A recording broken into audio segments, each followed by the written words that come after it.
నగరానికి తాగునీటిగా మార్చి ఈ ప్రాంతంలో గొలుసుకట్టు చెరువులను నిర్మించి హైదరాబాదు హెరిటేజ్ సిటీనే కాదు, Hyderabad is a lake city అని చెప్పి నిజాం సర్కార్ 100 సంవత్సరాల ముందే ఒక అద్భుతమైన కట్టడాలను నిర్మించి మనకు అందించాడు.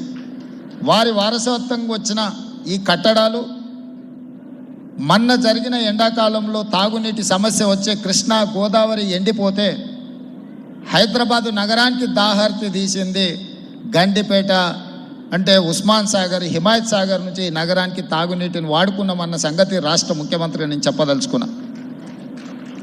ఈ ప్రజలకు కోట్లాది మంది దాహార్తిని తీర్చే ఈ యొక్క చెరువులను శ్రీమంతులుగా గొప్ప వ్యక్తులుగా ఉన్న వాళ్ళు వాటి పక్కనే ఫామ్ హౌజ్ల పేరు మీద నిర్మించుకొని వాళ్ళ డ్రైనేజ్ కాలువలు తీసుకెళ్ళి గండిపేటలో కలిపినారు. నేను ఇక్కడ వేదిక మీద ఉన్న పెద్దలతో పాటు ఇక్కడ వచ్చిన భక్తులను నేను ఒకటే మాట అడగదలుచుకున్నా. ఇవాళ వాళ్ళ విలాసవంతమైన జీవితం కోసం నిర్మించుకున్న ఫామ్ హౌజ్ల నుంచి వచ్చే డ్రైనేజ్ గండిపేటలో హిమాయత్ సాగర్ తాగునీటిలో కలిపితే ఆ నీళ్ళు హైదరాబాదు నగరానికి తాగడానికి సరఫరా చేస్తుంటే వాళ్ళు నిర్మించిన అక్రమ నిర్మాణాలను వదిలేస్తే ఇక నేను ప్రజాప్రతినిధిగా విఫలమైనట్ట కాదా మీరు ఒక్కసారి ఆలోచన చెయ్యండి. అందుకే ఒత్తిడి వచ్చినా మిత్రులకు ఫామ్ హౌజులు ఉన్నా ఏవి వదలకుండా హైడ్రా అనే ఒక సంస్థను ఏర్పాటు చేసి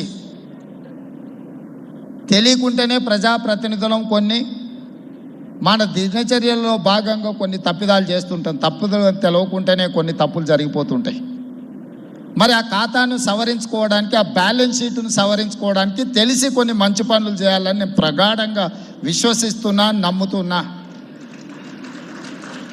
ఆ తెలిసి చెయ్యాలనుకుంటున్న మంచి పనులో భాగము ఈ చెరువులను చెరబట్టిన వాళ్ళ నుంచి విముక్తి కలిగించాలన్న ఏకైక లక్ష్యంతోనే ఈరోజు చెరువులను ఆక్రమించుకున్న వాళ్ళను ఎవరిని వదలకుండా ఉక్కు పాదంతో అణిచివేయాలన్న ఆలోచన, అందులో నిర్మాణాలను ఏ ఒత్తిడి వచ్చినా వెనక్కి తక్కకుండా తొలగించాలన్న ఆలోచనతోనే ఈరోజు ఈ చెరువులలో ఉన్న అక్రమ కట్టడాలను కూలగొడుతున్నాము.